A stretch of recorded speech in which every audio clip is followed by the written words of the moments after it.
Olá, chegamos à nossa revisão para V1. Rapidinho, né? Num instante nós trabalhamos as 4 aulas. Parece que era ontem que nós estávamos aqui, começando com a nossa aula 1. Pois bem, qual foi a nossa ideia para organizar essa revisão?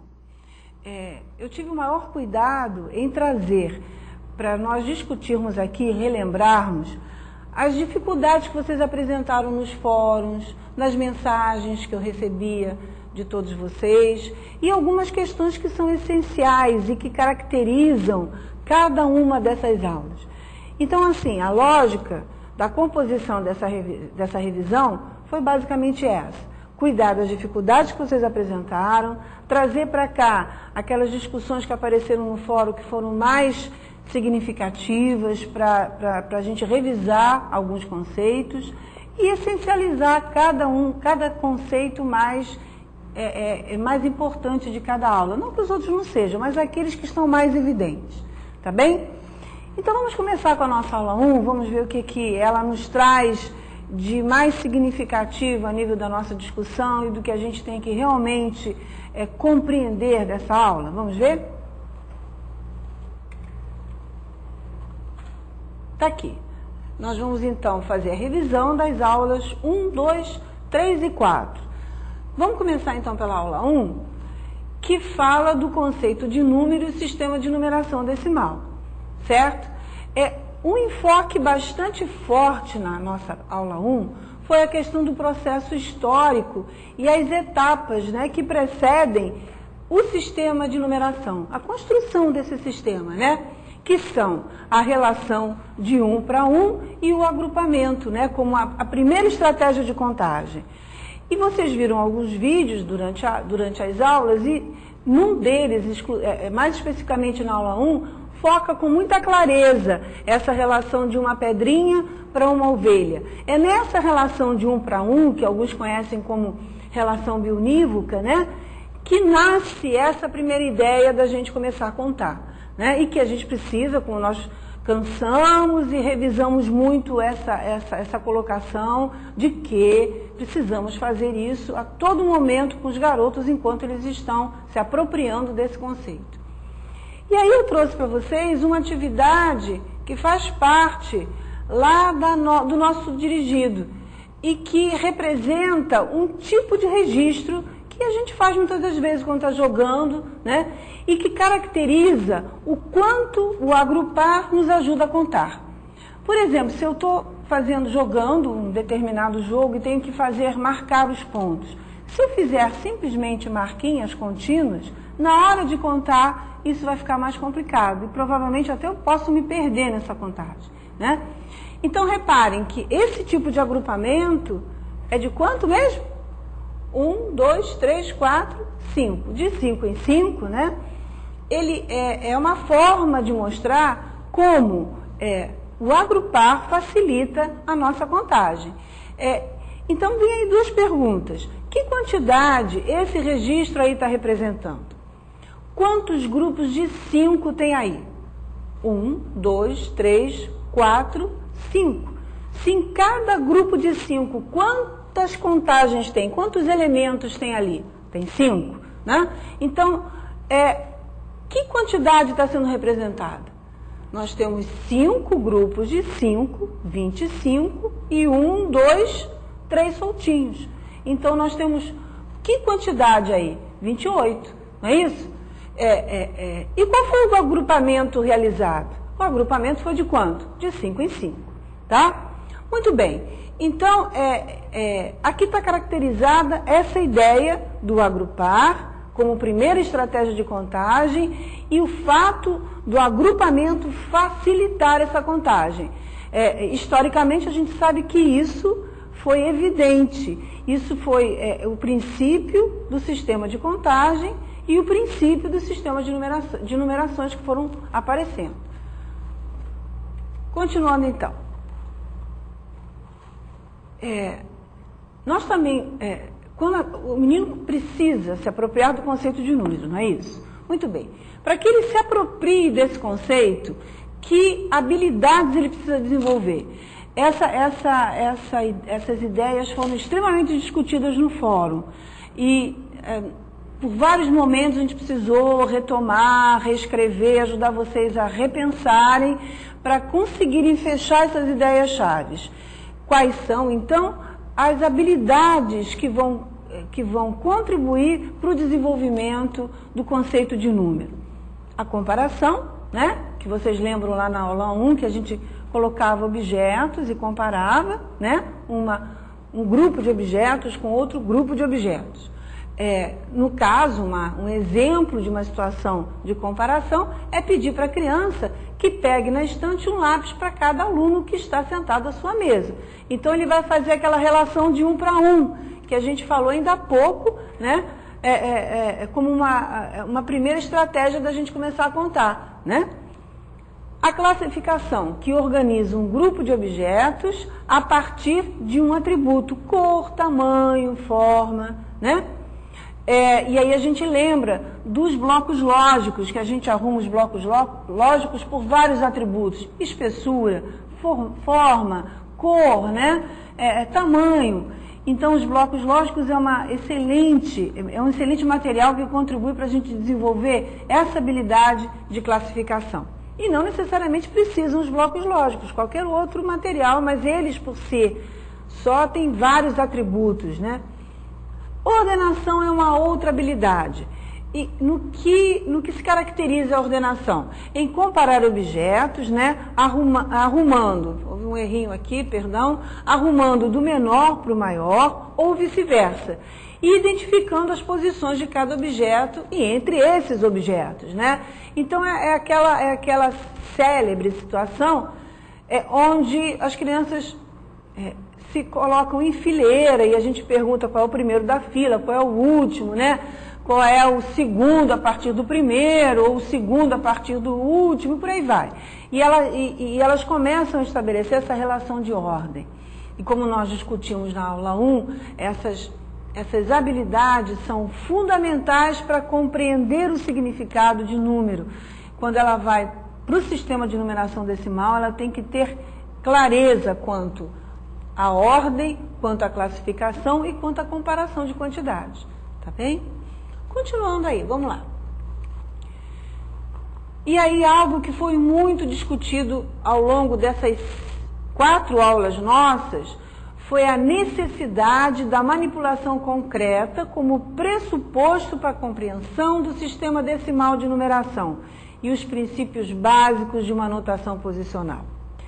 E aí vem a pergunta, como é que nós organizamos a contagem? Né?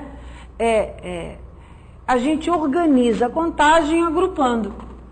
Lembram aí, logo num dos primeiros slides, quando aparece aquela contagem de 5 em 5? Isso é uma forma de organizar, que não necessariamente precisa ser de 5 em 5, pode ser dos grupos que nós quisermos, né?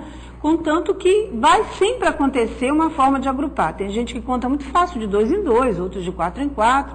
Vai depender da habilidade de cada um, de como cada um se identifica nisso. Mas, no caso do nosso sistema de numeração decimal, a base, né, de agrupar é a base 10. E essa é a base que foi mais utilizada ao longo da história. Essa base, que agrupa de 10 em 10, se organiza, né, nesse quadrinho que a gente pode estar vendo aqui. Se organiza num quadrinho que nós estamos muito habituados a ver na escola, que é o quadro valor do lugar. Por que ele se chama quadro valor do lugar? Porque cada lugar aqui representa um determinado valor. Aqui é o lugar das unidades, é onde ficam os soltinhos. Lembram dos soltinhos do material dourado? Né? Aqui ficam os soltinhos. Quando eu consigo fazer um grupo de 10 soltinhos, eu consigo trocar esse grupo de 10 soltinhos, por quê? Por um grupo de 10. Esse grupo de 10, ele não fica nesse lugar, porque aqui é o lugar até 9, né? Quando eu consigo ter mais um, 10, ele passa a ocupar um outro lugar. ele ocupa o lugar das dezenas, dos grupos de 10. E quando eu tenho 10 desses grupinhos, eu passo a ter um novo grupo, que é o grupo de 100, e que ele vai ocupar esse lugar daqui. Então, reparem que um grupo de 100, na verdade, corresponde a quantos soltinhos? Corresponde a 100. E um grupo de 100 corresponde a quantos grupos de 10? A 10 grupos desses aqui. Então, essa relação de ordem, né, e de valor, ela é muito forte no nosso sistema de numeração decimal. E isso não é uma habilidade, não é um conhecimento que a criança adquire, a gente colocando o quadro valor do lugar e pedindo para ela colocar números ali naquele quadro. Ela não reconhece, não adianta você pegar e escrever um 2 aqui, escrever um 1 aqui, que isso não vai dar a ela a dimensão do que esse 2 representa e do que esse 1 representa. E do que é um 1 colocado aqui, reparem, olha só, é essa diferença que a criança não percebe. Olha o que é um 1 colocado aqui e olhe o que é um 1 colocado aqui. Olha a diferença. Só que a nível de escrita, a nível de registro, que é o que mais se faz na escola, sem passar por essas etapas, o 1 escrito aqui vai ser exatamente o mesmo 1 que vai ser escrito aqui. Se ela não passar antes por essas experiências, na cabecinha dela, esse 1 e esse 1 é a mesma coisa. Ela precisa compreender que ela registra esta quantidade aqui com 1, porque ela registra nesta posição. E esta quantidade aqui, ela registra com o mesmo 1. Então, são essas experiências que ela precisa estar vivendo continuamente, exaustivamente, até o momento em que ela registra um número aqui, e esse número, ela compreende que ele está representando isso que está aqui. Então, quando ela consegue estabelecer essa relação, ela compreende o sistema de numeração decimal, tá? Então, essa é a ideia que a gente acabou de discutir aqui, é uma das ideias mais fortes da aula 1. É a ideia em que a criança precisa reconhecer o sistema de numeração decimal a partir das características que ele tem, que vem logo a seguir. Ó. Então, o que significa um sistema de base 10? Um sistema de base 10, ou decimal, ele tem umas características principais, que é ser decimal, né, como o nome já diz, ser posicional, é isso que a gente acabou de ver ali, né? Colocar um naquele lugar das centenas e colocar 1 no lugar das unidades, caracteriza 2 valores totalmente diferentes, embora o registro seja exatamente o mesmo. Volto a dizer, isso não é uma ideia simples para a criança. E se ela não reconhece essa ideia, todo o trabalho posterior, com operações, com tudo mais que vem pela frente, fica completamente comprometido.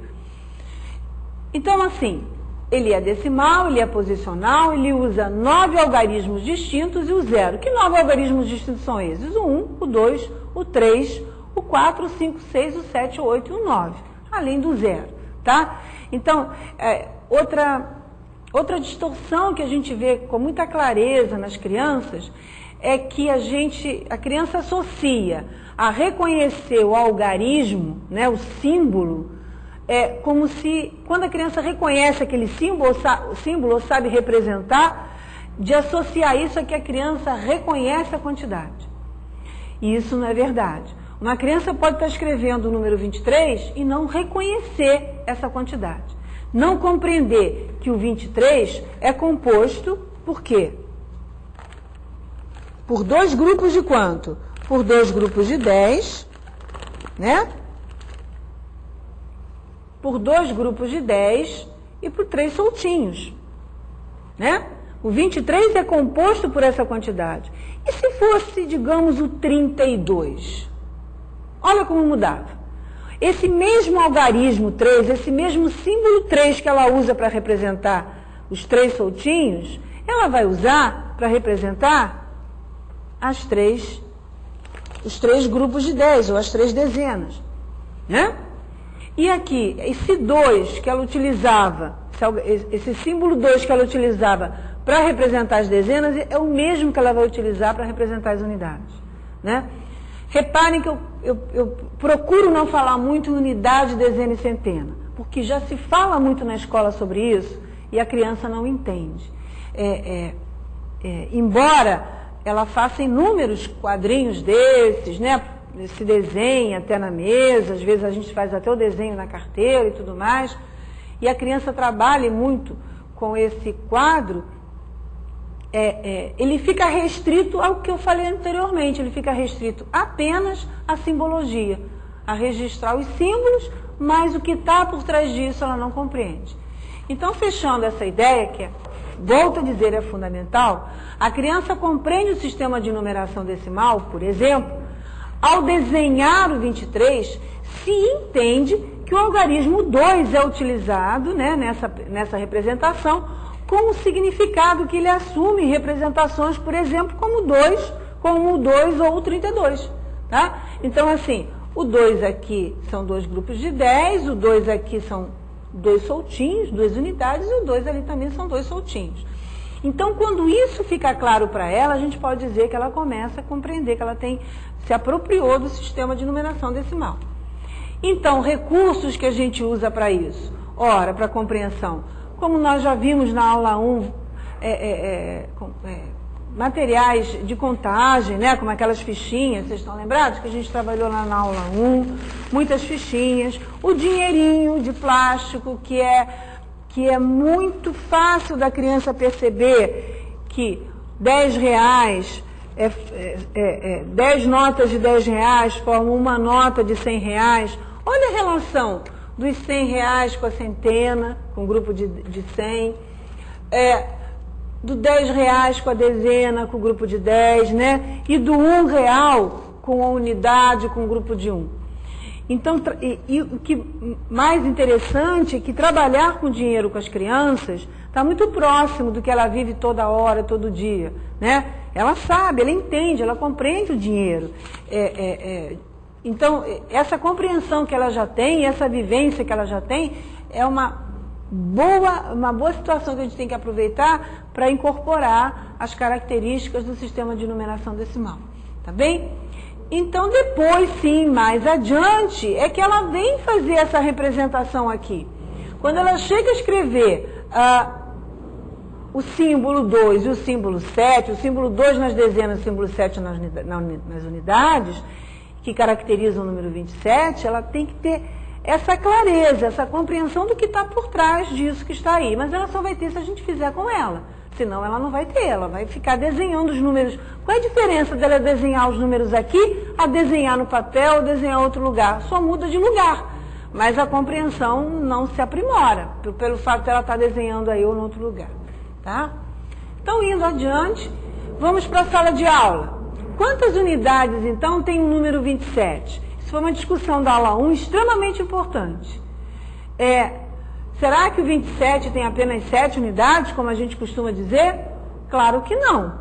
O 27 tem 27 unidades, porque para eu ter esses 2 grupos de 10 aí, eu preciso ter 20 soltinhos, né? Para eu ter esse 20 que está aí, para eu ter esses 2 grupos de 10, certo? Esses que estão aqui, ó. Para eu ter esses 2 grupos de 10, eu preciso ter 20 grupinhos de 1, né? 20 soltinhos. E quantas dezenas tem o número 235? Quantas dezenas que ele tem? Vai aparecer aqui a tela? Pode estar mostrando a tela que eu vou trabalhar com... Aqui, ó. Quantas dezenas tem o número 235? Ela tem 23 dezenas. Por quê? Ela tem 20 grupos desses de 10, né? E 3 grupos de 10. Ela tem 23 grupos de 10, então ela tem 23 dezenas. Continuando. A criança escreveu o número 235 assim. O que significa escrever esse número dessa forma? significa escrever o número do jeito que a criança fala. A criança fala 235, então ela escreve da mesma maneira como ela fala.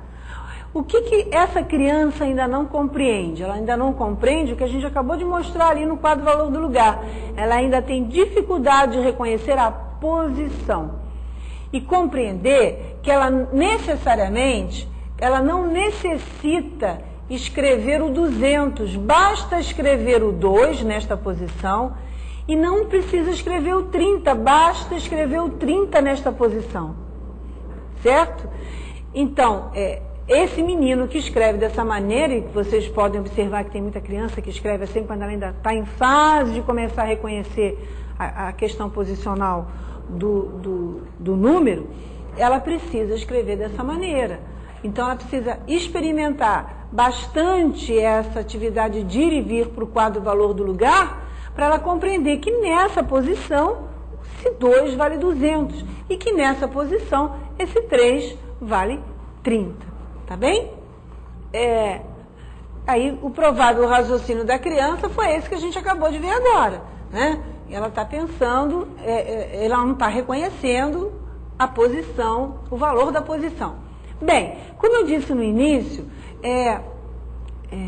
a escolha, né, do que a gente trouxe para a aula incluía também as dúvidas que vocês apresentaram, né, e vocês enviaram para mim por mensagem ou a gente identificou lá nos fóruns. Uma dúvida foi essa. Estava ensinando aos meus filhos, que estão na primeira série, exatamente isso, esses dias, né? É muito mais fácil, claro que não nessas palavras, agrupar 10 montinhos de 10 do que um de 100. O lúdico proporciona às crianças uma aprendizagem mais significativa e prazerosa. Eu queria discutir aqui, rapidinho, duas questões trazidas por essa colega de vocês. Eu queria discutir essa fala dela, né, na aprendizagem mais significativa, e queria discutir também o que ela diz aí em cima. Ela percebe que para a criança ela economiza, né? Isso aqui, quando você começa a discutir a questão da posição, é muito mais econômico, né? Escrever, agrupar em centenas do que agrupar em 20 grupos de 10. A criança percebe isso, ela diz isso, porque, claro que ela percebe o que facilita e o que complica, né? Ela não é nada tonta.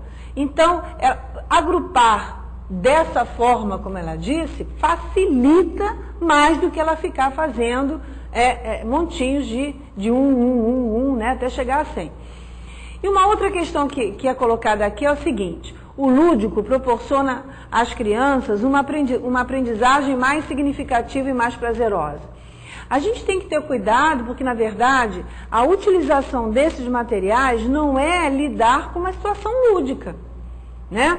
Esses materiais, eles são materiais estruturados, como é o caso do material dourado e outros que a gente utilizou aqui. Agora, nada impede, é muito favorável, que a gente crie brincadeiras e jogos que utilizem esses materiais, mas que o foco é uma brincadeira voltada para alguma aprendizagem. Mas, por exemplo, quando o menino está explorando o sistema de numeração decimal, fazendo continhas utilizando o material dourado, ele não está numa situação lúdica, ele está numa situação de sala de aula de aprendizagem. Só que a gente tem essa referência que a criança, para estar em sala de aula aprendendo de verdade, ela precisa estar com o caderno aberto escrevendo, senão ela não é uma situação de aprendizagem. Isso, na verdade, é um grande engano para os meninos que estão iniciando a escola básica, né? Porque, na verdade, a aprendizagem se dá quando ela manipula, quando ela explora e quando ela tem atividades que fazem com que desencadeie todo esse tipo de raciocínio na cabecinha dela, né? Para depois, então, ir para o registro, fazer tudo que a gente gosta de fazer, que a gente vê a criança fazer. Mas, assim, partir para a questão mais abstrata tem um precedente muito importante, que é o trabalho com esses materiais, tá bem? Então, continuando, vamos ver. Vamos apagar essas listas que a gente fez aqui, essas marcações, e vamos em frente. E chegamos na aula 2, né? A aula 2 com aquela pergunta que começa, que conta eu faço, é de mais ou de menos. E ela foca basicamente o conceito das operações e as suas inversas. A conta é de mais ou a conta é de menos? Bem, isso foi amplamente discutido no fórum ao longo de todas essas semanas que nós estivemos juntos lá, conversando e levando as nossas questões. E precisa ficar muito claro o quanto as ideias das operações, as diferentes ideias, contribuem, a exploração, né, dessas diferentes ideias contribui para que a criança reconheça que conta que ela tem que fazer numa situação problema. E só através de resolução de problemas, de situações problemas, né, propriamente dito, porque às vezes a criança precisa estar sabendo escrever, né, para poder resolver problemas, vocês já viram isso nas nossas discussões, ela não precisa estar sabendo escrever, ela pode resolver um problema numa situação criada em sala de aula, não necessariamente escrita. Todo problema não precisa ser escrito, né? E, então, esses fatos básicos e os algoritmos, agora nos referindo, né, aos fatos básicos e os algoritmos, eles ainda precisam, as crianças ainda precisam aprender a tabuada? Na verdade, a tabuada ela apresenta os fatos básicos, né? E os algoritmos são aqueles dispositivos que nós fazemos para realizar os cálculos. Muito bem.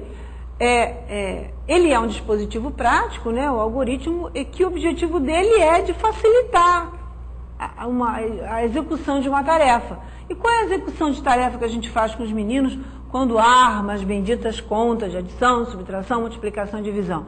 Ele tem que resolver aquela operação, ele tem que resolver aquela conta. E quando uma conta envolve números relativamente maiores, né, que é difícil a criança fazer de cabeça, né, fazer mentalmente, então ela precisa do algoritmo. Esse algoritmo vai ajudá-la a que ela não se perca nesse cálculo e agilizar, né, dar mais rapidez ao cálculo. Essa é a função do algoritmo. Por isso que a gente falou que não é necessidade da criança armar um algoritmo para somar 1 com 2, 3 com 5. Por quê? Porque essas continhas são fatos básicos. Fatos básicos estão lá na nossa bela, antiga e muito querida tabuada, que nos ajuda a dar agilidade também ao cálculo. E aí vem as operações e suas ideias, que eu estava começando a falar, e dei uma cortadinha para falar nos algoritmos e nos fatos básicos, e a gente retoma agora. Essas ideias das operações renderam boas conversas no fórum, não é mesmo?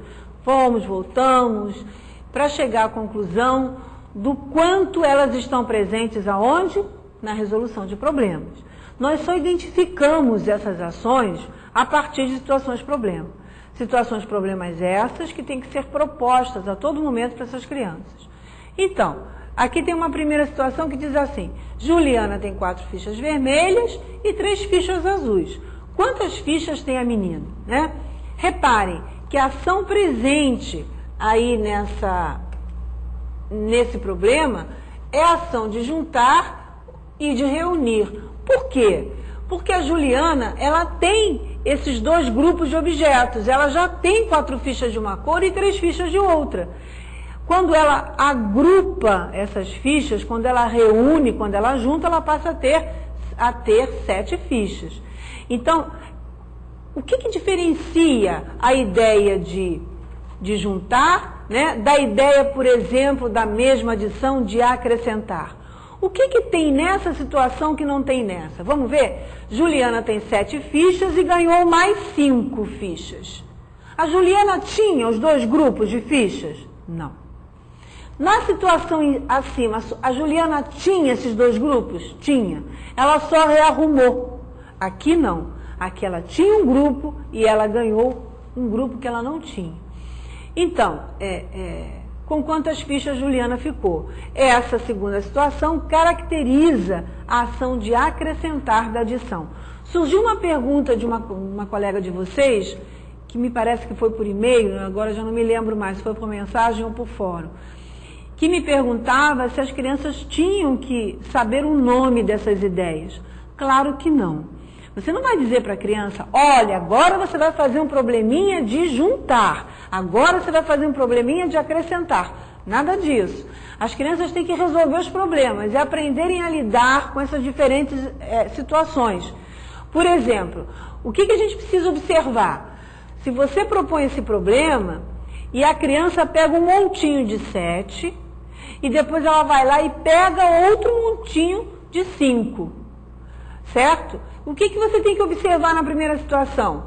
Se a criança arruma um montinho de 4, um montinho de 3 e ela pega e junta os dois. Ela está com clareza da ação que está por trás dessa ideia. Só quando ela manipula os objetos, né? Então, assim, ela não precisa, você não precisa estar dizendo a ela o que ela está fazendo, mas você precisa propor a ela muitos problemas onde ela vivencie essas ações. Vamos então para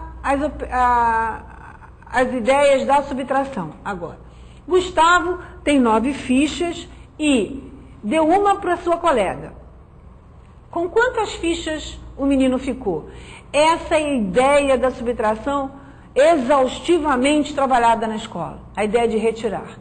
Vocês podem pegar caderninhos de crianças de primeiro ano, de segundo ano, a ideia de retirar vai estar lá toda hora aparecendo, né?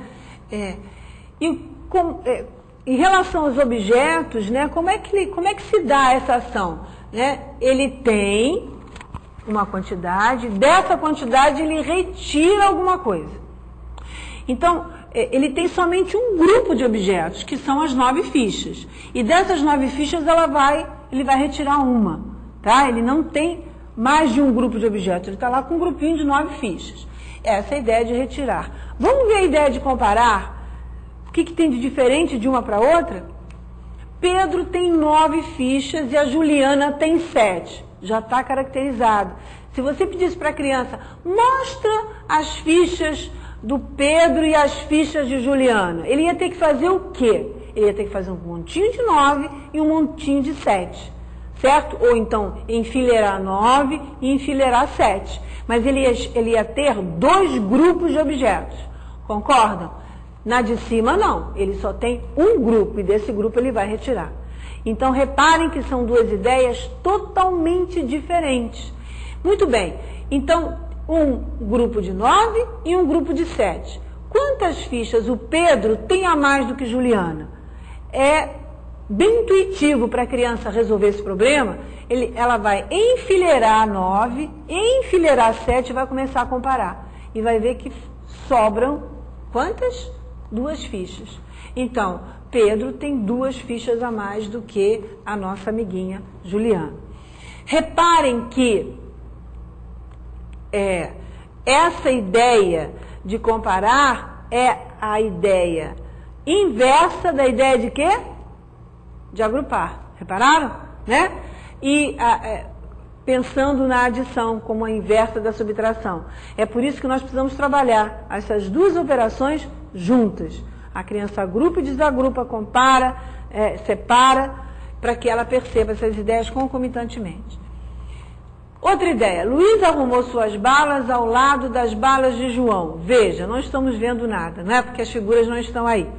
Então, digamos, vamos inventar aí umas balinhas para a gente arrumar. Digamos que ela arruma umas balas assim, né? E o João arruma as balinhas de outro jeito. Vamos imaginar que essas são as balinhas. Essas são as da Luísa e essas daqui são as do João. Tá? Quantas balas faltam? Não, tem que ser o contrário, né? Quantas balas faltam para que é só aumentar aqui, pronto. Tá aqui. A Luísa tem mais que João, né? Quantas balas faltam para que João fique com a mesma quantidade do que Luísa, né? A primeira coisa que a criança vai fazer é a correspondência, ó, de um para o outro. Até aqui os 2 têm igual, não tem? Então, esses daqui são os que faltam para que o João fique com a mesma quantidade das de Luísa. É a ideia de comparar. Assim como no anterior, aqui a gente trabalha com 2 conjuntos, né? Com 2 grupos de objetos. E ela compara um com o outro, tá? Para ver o que falta de um para o outro. Continuando então, precisa apagar para mudar de slide? Não, né? Continuando então. a multiplicação e as suas ideias. A adição de parcelas iguais, né?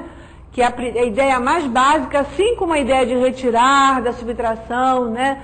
De juntar, da adição, essa também é a mais trabalhada na escola. E diz assim: vovó arrumou os biscoitos na assadeira em 4 fileiras de 3 biscoitos cada uma. Quantos biscoitos vovó colocou na assadeira? A criança ainda está muito presa a operação de adição, e a operação de adição ainda se prolonga por algum tempo quando ela começa a aprender a multiplicação. E aí, qual é a ideia? É de mostrar para ela que o que ela fazia, né, juntando, ela também pode fazer dessa maneira mais rápida, né? Dessa maneira mais curtinha. É a mesma coisa ela juntar 3 mais 3 mais 3 mais 3 do que ela pegar e multiplicar o 4 por 3. Então, é essa ideia de ser mais rápido, né? De abreviar mesmo esse cálculo. A ideia da multiplicação é justamente essa em relação à adição, né? E a outra ideia, que é o raciocínio combinatório, que quase não é visto, né, pelos meninos, e que é muito interessante deles explorarem a ideia combinatória, e que se caracteriza num problema do tipo assim: uma menina tem 2 saias e 3 blusas de cores diferentes. De quantas maneiras ela pode vestir-se combinando saias e blusas? Então, isso feito com crianças, com desenhos, né, com figurinhas, e colocar a criança para completar, né? Coloca uma em cima da outra e ela vai percebendo a composição que ela pode fazer.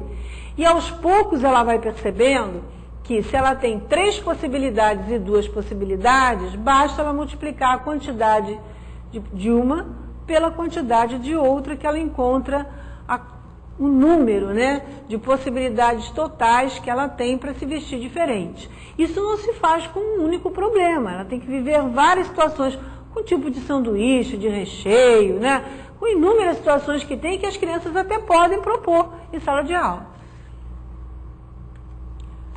A divisão, então, com a ideia de dividir em partes iguais, né, e que aparece aí no problema. Na sala de Gustavo há 24 alunos e querem formar 4 grupos iguais de crianças. Quantas crianças haverá em cada grupo, né? Basta dividir o número de crianças pelo número de grupos e você vai ver quantos grupos tem em cada sala. É dividir em partes iguais. Nessa situação, o que é conhecido? A quantidade de crianças e o número de grupos que eu quero fazer. E eu quero saber quantas crianças vão ficar em cada grupo, né? Numa outra situação também da divisão, nós temos, nós podemos encontrar, ela não veio para cá, nós podemos encontrar a ideia dos quantos cabem, ou seja, eu tenho a quantidade de crianças e quero saber quantos grupos eu tenho. Como é que ficaria esse problema? Na minha sala eu tenho 26 crianças e quero fazer grupos de 6 crianças. Quantos grupos eu vou fazer na minha sala? Então, assim, qual é a ideia? Quantas 6 crianças cabem em 24? Né? Então, você vai tirando 24, cabem uma vez 6, fica quanto? Depois, cabe mais outra vez 6, fica quanto? Depois cabe mais uma vez 6 e cabe mais outra vez 6. Né? Então, reparem que aqui eu quero saber o número de quê? De grupos, e no outro eu quero saber o número de quê? De crianças. Então, são 2 ideias diferentes da divisão. Para a gente encerrar a aula 2, trouxe uma dúvida para vocês de uma colega. Professora, os conceitos das operações devem ser trabalhados com as crianças desde a educação infantil? Claro que devem, sim. A criança não precisa estar alfabetizada, ou seja, saber ler e escrever para ela resolver problemas. Ela resolve problemas em situações de sala de aula, em situações da escola, de casa, né? Numa brincadeira proposta com os coleguinhas. E não necessariamente problemas escritos, né? E isso começa na educação infantil mesmo. Mas eles devem ter os nomes mencionados? Claro que não precisa falar nas ideias. Eu me lembro que eu tinha trazido de alguma forma para cá. Como ensinar o que é acrescentar e o que é juntar e a diferença entre eles? Na verdade, não é importante você dizer para a criança, agora é juntar, agora é acrescentar. Você não precisa estar dizendo isso para ela, mas ela precisa vivenciar quando ela tem um conjunto e ela vai buscar outro grupo de objetos para acrescentar a ele. Quando ela tem dois grupos de objetos e ela rearruma esses grupos de objetos. É só isso que ela precisa estar percebendo e fazendo, tá? Depois, ela pergunta, né? Ou só o conceito deve ser trabalhado e eles devem perceber a diferença com o tempo? Perfeito, é isso aí, você finalizou, quem mandou essa dúvida, finalizou perfeitamente. É o conceito que deve ser trabalhado e eles vão percebendo essa diferença à medida que eles vão vivenciando essas atividades. Para mais adiante, quando eles forem formalizar e sistematizar esses conceitos, quando no final do ensino, do primeira fase do ensino fundamental, aí sim eles vão reconhecer, eles precisam reconhecer isso. Mas eles já trazem uma bagagem de vivência que vai dar a eles condições de perceber todas essas ideias. Vamos então mudar de aula?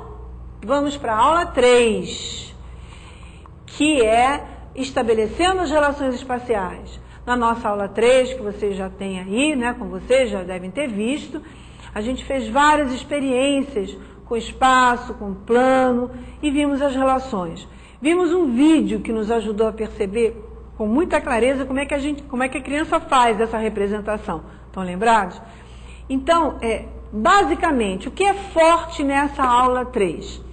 É a localização e a movimentação no espaço com diferentes pontos de referência. Esse é um conceito-chave nessa aula. E como é que isso se dá? Como é que a criança adquire essas noções espaciais? À medida que ela se movimenta, que ela explora espaços de diferentes tamanhos, né? E onde o referencial dela, espacial, é sempre o próprio corpo, né? Ela se movimentar e ter o próprio corpo como referência para esse movimento é onde ela vai adquirindo essa noção, né? Relações como na frente, de baixo, atrás, acima, e quando a criança tem como referência, como eu disse, a si mesma. Ou seja, não necessariamente o que está acima de minha cabeça, o que está acima da cabeça de uma pessoa que está à frente de mim, né? Então, se eu não tenho uma referência, eu não tenho como determinar nenhum tipo de posição. Para eu determinar uma posição, eu tenho que ter referência, tá bem? E isso tem que ser, e elas se encantam por brincar com isso, fazer o joguinho do tesouro escondido, dá para eles um encaminhamento, né, de vira à direita, vira à sua direita, ande 2 passos, vira à esquerda, ande 2 passos para trás e por aí vai. Fazer essas brincadeiras com elas começam a perceber todas essas noções espaciais usando o próprio corpo como referência. E experiências em diferentes espaços, por exemplo, a folha de jornal, a sala de aula, a quadra do bairro. Então, assim, isso foi mostrado na nossa aula 3, quem tiver ainda com um pouquinho de dúvida, vai lá, dá uma olhadinha na aula 3 de novo, que esses conceitos estão mais explicadinhos ali, mas o que a gente tem que ter clareza nesse momento é que, para que a criança adquira essas noções espaciais, explorar espaços de diferentes tamanhos, né, e de diferentes dimensões, em diferentes dimensões é fundamental para a aquisição desse conceito. Continuando. E aí vem uma outra ideia dessa aula, que é o reconhecimento das figuras e dos corpos geométricos. Qual a diferença de figura para corpo geométrico, né? Geralmente a figura é um polígono, né? É uma figura plana. Por exemplo, aqui, ó, eu tenho um polígono, é um triângulo, uma figura plana. Ao passo que aqui,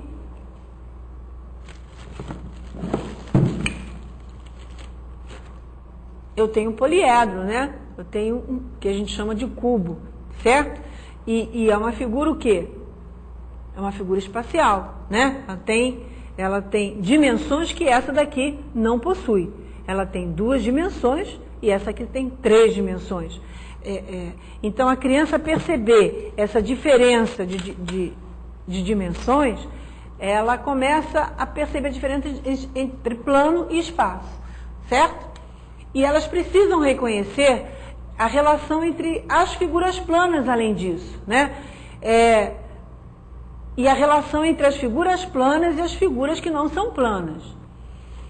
Saber identificar e relacionar uma com as outras. Né? O que é? Qual é o jeito de ser de uma, qual é o jeito de ser de outra, e por aí vai. O que as crianças precisam reconhecer em relação aos sólidos?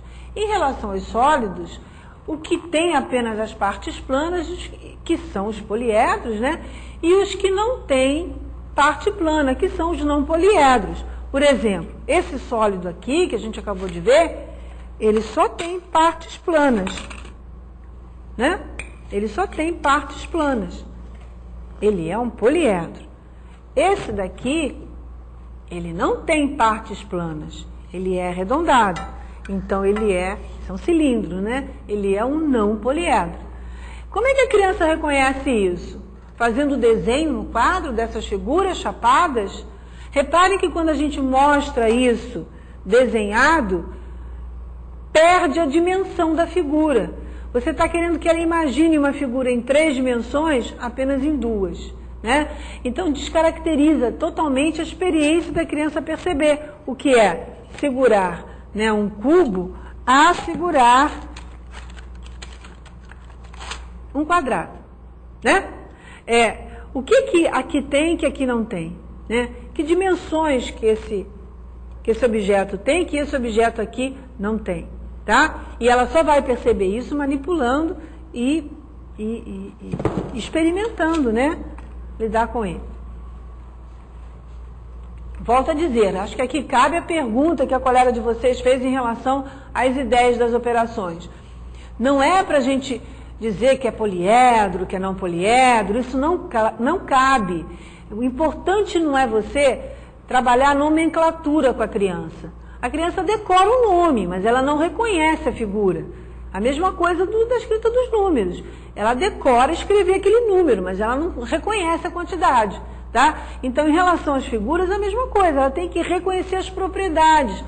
O que essa daqui tem que essa daqui não tem? Né? Como é que essa daqui é que essa daqui não é? Então vamos classificar as que são do mesmo jeito, como é que elas são? Olha como é que elas são, olha como todas são desse jeito. Né? Mas não precisa dar nomes, não precisa nomenclatura, a criança não precisa de nomenclatura. Né? Indo adiante, então, vem uma dúvida, para a gente ir para a próxima aula. Professora, vamos ver então se compreendi. Uma boa forma de fazer a criança assimilar o conhecimento matemático e geométrico seria fazê-la compreender que a amarelinha, por exemplo, é composta de 10 quadradinhos, que a bola é redonda como um círculo e que o teto da casa se parece com um triângulo, que uma piscina pode ter o formato de um retângulo e por aí vai. Olha só, aqui está um belo exemplo de como a escola consegue, com a ideia de nos mostrar as figuras espaciais sempre em desenhos, fazer com que a gente confunda figuras planas com figuras não planas, com figuras espaciais. Por exemplo, uma piscina. Uma piscina a gente cabe dentro dela, não cabe? Muito bem. E numa folha de papel, será que eu consigo colocar alguma coisa dentro de uma folha de papel? O máximo que eu posso colocar dentro de uma folha de papel é uma parte, né, desse objeto, ou se eu pegar esse aqui, olha, se eu quiser colocar essa figura espacial numa folha de papel, o máximo que eu vou poder colocar nessa folha desse objeto é uma das faces dele, tá? Por que eu não posso colocar mais nada? Não consigo. Para que todo esse objeto esteja nessa folha de papel, essa folha de papel vai ter que se transformar em quê? Também numa figura tridimensional. Quando eu fecho essa folha de papel desse jeito, que ela vira uma figura tridimensional, aí sim eu vou poder colocar, vou poder fazer com que isto caiba de alguma forma aqui dentro, se esconda aqui. É isso que os meninos não percebem e que às vezes a gente também se confunde. Então, por exemplo, a piscina tem o formato de um retângulo, mas a piscina não é um retângulo. A piscina é um poliedro, né? A piscina é um prisma retangular, falando geometricamente, né? Ele é um prisma retangular, ele tem 3 dimensões. Ela tem 3 dimensões, a piscina. Aqui, o que o teto da casa se parece com um triângulo. Novamente, o teto da casa não é uma figura plana. Se a gente pensar nas laterais somente desse teto da casa, até a gente pode associar com um triângulo, né?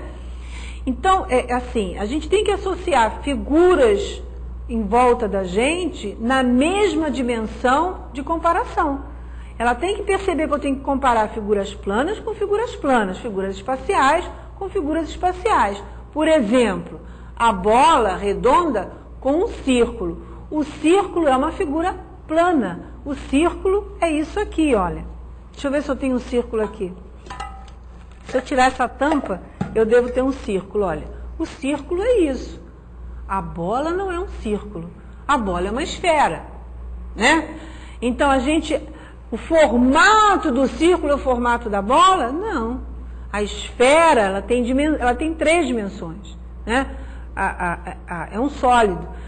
O círculo é uma figura plana, é uma outra dimensão. É muito interessante porque depois a gente vê os meninos no final da escola básica, aprendendo nas disciplinas de geometria espacial, e a gente mostra um poliedro desses, né, um cubo, e pergunta para eles, que figura é essa? Eles são unânimes em dizer que isso aqui é um quadrado. Ou seja, eles chapam essa figura como se eles a vissem desenhada no quadro ou no próprio caderno. Eles ignoram que essa figura é uma figura espacial, né? E eles só olham para a parte plana dela e dizem que esse aqui é um quadrado, quando na verdade o quadrado seria uma figura desse tipo, né? Bom, muito obrigada pelas contribuições de vocês aí nos fóruns, isso ajuda muito a enriquecer a nossa discussão. Outra dúvida, lembrei-me de quando era criança e da dificuldade que tinha em guardar o que era horizontal e vertical. Marquei em minha memória a linha do horizonte, o mar, e o que não estava deitado era vertical. Viram o recurso que ela utilizou para poder compreender e guardar o horizontal do vertical? Porque a palavra horizontal e a palavra vertical, por isso que eu falei há pouco, a nomenclatura não tem o menor sentido para a criança. Ela passa a ter sentido quando ela relaciona isso a alguma coisa, né? Então ela precisou, para compreender o horizontal e o vertical, relacionar o mar, a linha do horizonte, e deitado então é horizontal e vertical é em pé, né? Bacana aí essa experiência. Vamos então para a nossa 4ª e última aula, que vai fazer parte da nossa primeira avaliação, e que fala uma fração, muitas ideias. E aí a gente vai falar sobre o conceito de fração a partir dos seus diferentes significados, né? O que é uma fração? Se a gente perguntasse para muitas pessoas, né, na escola ou fora dela, pessoas grandes, pessoas pequenas, né, pessoas mais letradas, pessoas menos letradas, dificilmente alguém vai dizer que fração é um número, né? Vai dizer que é um número com traço, outro número embaixo, né? Ou então que é uma parte de um todo, ou seja, inúmeras ideias desse número, mas dificilmente vai dizer que fração é um número. Fração nada mais é do que um número. Vocês já devem ter vivido na escola a seguinte situação, quando vocês resolviam um problema e que esse problema, assim no finalzinho dos anos do ensino fundamental, quando a gente resolvia aquelas benditas equações, que dava um número que não dava certinho, né? Que dava um número quebrado, aí vocês diziam ao professor, professor, a minha equação deu errado, professor, o meu problema deu errado. Toda vez que um número não era inteiro, a gente pensava que a nossa conta estava errada. Por que isso? Porque a escola não nos ensina que há números que são quebradinhos também, que não necessariamente todos os números são inteirinhos. E que no nosso cotidiano o que mais a gente lida é com números e números quebradinhos, né? No dinheiro, nos pagamentos, você vai pagar o ônibus, você vai comprar o pão, você vai medir uma pessoa. Quem é que mede certinho 1 metro, o que mede certinho 2 metros? É dificílimo isso. Você encontra 1,65 m, 1,47 m e por aí vai, né? Então, na vida cotidiana da gente, com o que mais a gente lida é justamente com esse número. E que a gente na escola costuma ignorar e não reconhecer, né? Por isso que ele acaba virando um ET. E a fração acaba virando um ET na nossa vida e na vida das nossas crianças. E que é um grande transtorno para que elas a aprendam. Vamos então. O que é uma fração? Veja estes inteiros que foram divididos em partes. Que parte de cada um deles representa a área escurecida? Essas duas partes escurecidas têm a mesma área? Tem exatamente a mesma área. Por quê? Porque esses mesmos quadrados aí, que têm a mesma área, eles foram divididos ao meio. Quando eu dobro esse primeiro quadrado aí por essa diagonal, eu vou ter uma parte certinha em cima da outra. Quando eu dobro por esse ponto médio aqui, essa figura, ela vai caber certinho a metade da área em cima da outra metade. Então, embora o formato seja totalmente diferente, essas duas figuras têm a mesma área. Assim como no Tangram, né? Embora com formato totalmente diferente, essas duas figuras têm exatamente a mesma área, né? O paralelogramo e o quadrado são duas figuras de formatos diferentes, mas ambas têm a mesma área, né?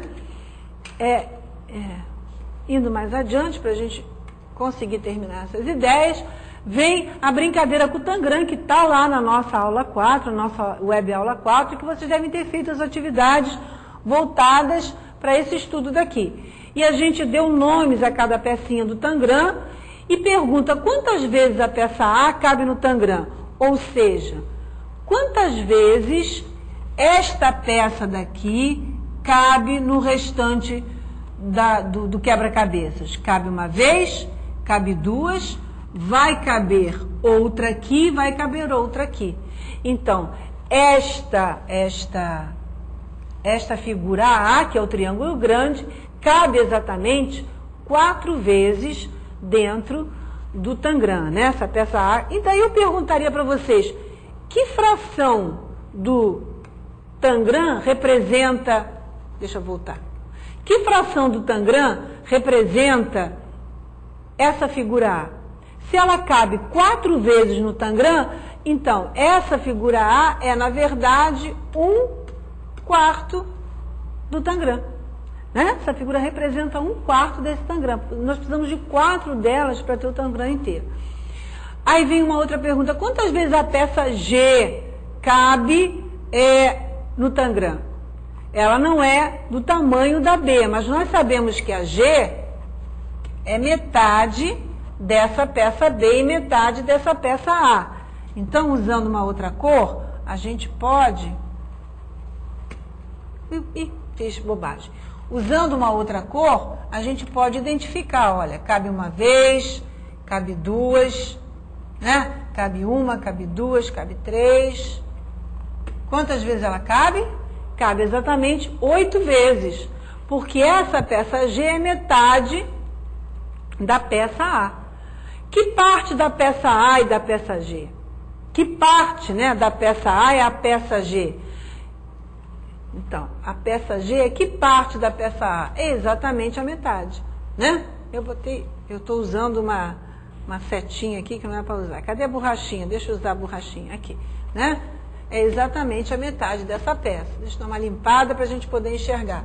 Pegando o Tangram aqui, a gente pode enxergar melhor. Tô indo. Hein? Posso ir um pouquinho mais? Não, só mais um pouquinho. Então, o tempo não nos é suficiente, né?